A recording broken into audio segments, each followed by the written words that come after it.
สวัสดีจ้าสวัสดีท่านผู้ชมทุกท่านนี่เป็นผลการออกรางวัลหวยลาวสามัคคีประจำวันที่17กรกฎาคม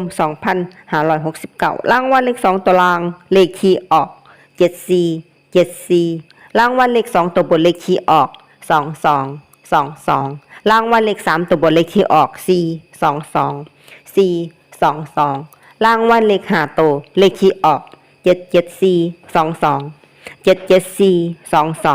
นี่ก็เป็นผลออกรางวัลหวยลาวสามัคคีประจำวันที่17กรกฎาคม2569ขอให้โชคดีมีชัยถูกหวยลาวสามัคคีได้รับเงินกันทุกคนด้วยจ้าฝากไว้ในได้จ้าซับตะไคร่กดติดตามและเป็นกำลังใจ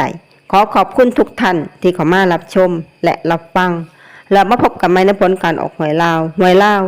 สามัคคีใหม่ในวันพรุ่งนี้สำหรับมื้อนี้ขอบคุณและสวัสดีจ้า